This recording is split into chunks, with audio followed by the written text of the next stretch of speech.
अस्सलाम वालेकुम everyone, hope you all are doing well. आज मैं बात करूँगी कुछ मौसम के ऊपर, कुछ मौसम का हाल अहवाल जान भी लेते हैं और आपको सुना भी देते हैं। तो आजकल जो आप लोग देख रहे हैं कि यूरोप में बहुत शदीद गर्मी पड़ रही है, बल्कि अब तो कम हो गई, पिछले कुछ दिनों से बहुत ज़्यादा गर्मी पड़ी थी। यूरोप में 43 से 40 डिग्री होते ही हर जगह अलर्ट जारी हो जाते हैं।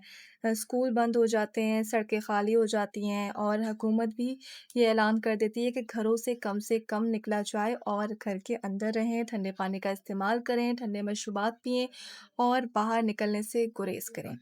जबकि दूसरी जानिब मैं पाकिस्तान में हमेशा से ये देखती आई हूँ, चाहे यहाँ पे 45 से 50 डिग्री तक भी अगर पारा चला जाए, इतनी शदीद गर्मी हो, बाहर लू भी चल रही हो, तो लोग जो हैं वो चाय के ढाबों पर वैसे ही बैठे नज़र आते हैं जैसे सर्दियों में और शाम के टाइम पे। और साथ ये कहने को मिल रहा होता है चाय वालों की तरफ से कि भाई साहब 1 चाय लाऊँ कि 2 कप कड़क चाय के? और आगे से जवाब मिलता है कि भई चाय के साथ पकौड़े भी लाओ। ये तो हाल है हमारे पाकिस्तानियों का, या फिर हमारे पाकिस्तानी जो हैं वो वाक़ई सुपर ह्यूमन है और उनका इम्यून सिस्टम इतना ज़्यादा स्ट्रॉन्ग है कि वो ये सब चीज़ें बर्दाश्त कर सकें और उनके अंदर ये सब बर्दाश्त करने की सलाहियत है, या इसके पीछे कोई साइंस है जो इतनी गर्मी में भी 40 तो बहुत ही कम है पाकिस्तानियों के लिए। लाइक उनके लिए 40 is just like 20 to 30 degree.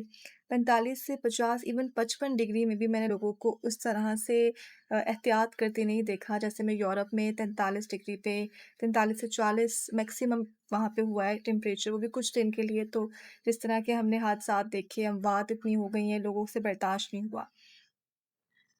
Social media पर एक बहस बहुत ट्रेंडिंग पर जा रही है, जहाँ पर पाकिस्तानियों का और यूरोपीय लोगों का मवाजना किया जा रहा है कि यूरोप के लोग 43 डिग्री में भी इतने परेशान हैं, जबकि पाकिस्तानी जो हैं वो 45 से 50 डिग्री में, बल्कि 55 डिग्री में भी ये कह रहे होते हैं कि यार चाय पीते हैं, और आगे से ये भी सुनने को मिल रहा होता है कि चाय के साथ और भी लुआज़मात हो जाए। ये चीज़ जो है वो आजकल बहुत ज़्यादा ज़ेर बहस है। और दूसरी जानिब अगर ये देखा जाए इसके पीछे क्या वजह है कि पाकिस्तानी इतने ज़्यादा यूज़्ड टू हैं इस गर्मी के साथ।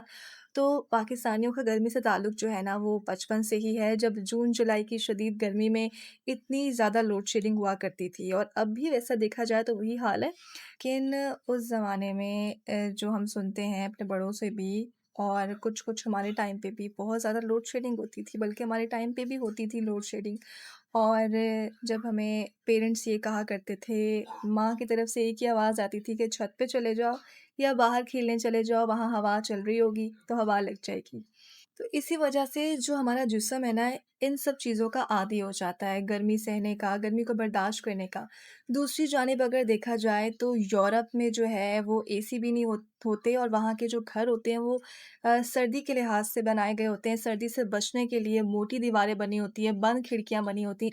इसलिए जब गर्मी पड़ती है तो ऐसे घर जो है ना वो शदीद तरीन गर्म हो जाते हैं, बल्कि ओवन की तरह हो जाते हैं। और दूसरी जानिब पाकिस्तान की अगर बात की जाए तो पाकिस्तान में एसी ना भी होना तो घर में एक ना एक ऐसा फिलोसोफर ज़रूर होता है जो कहता है कि खिड़कियाँ दरवाजे खोल दो, क्रॉस वेंटिलेशन होगी। घर में हमेशा आपको एक ना एक ऐसा शख्स ज़रूर मिलेगा कि जहाँ एसी ना हो तो वहाँ ये फ़लसफ़ा आपको सुनने को ज़रूर मिलेगा, क्रॉस वेंटिलेशन वाला। तो पाकिस्तानी अवाम जो है ना वो हर लिहाज से काफ़ी स्ट्रॉन्ग है।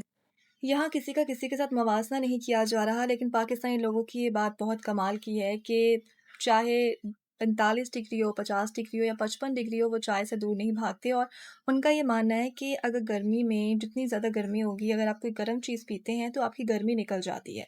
और इसमें कहीं न कहीं कोई साइंस भी छुपी हुई है, क्योंकि साइंस ये कहती है कि अगर आप गर्मी में चाय पीते हैं, कोई गर्म चीज़ पीते हैं तो आपको मज़ीद पसीना आता है, और जब पसीना बुखारात में तब्दील होता है, यानी वेपराइज़्ड हो जाता है, तो आपका जो है वो जिस्म जो है वो ठंडा होना शुरू हो जाता है। तो पाकिस्तानी लोग जो हैं वो अपने आप में ही एक साइंटिस्ट बने हुए हैं। तो अगर यूरोपीय लोग मेरी ये रील देखें, मेरा ये व्लॉग देखें, तो उनको भी यही मैं कहूँगी कि आप लोग भी चाय का इस्तेमाल जो है वो ज़्यादा से ज़्यादा करें।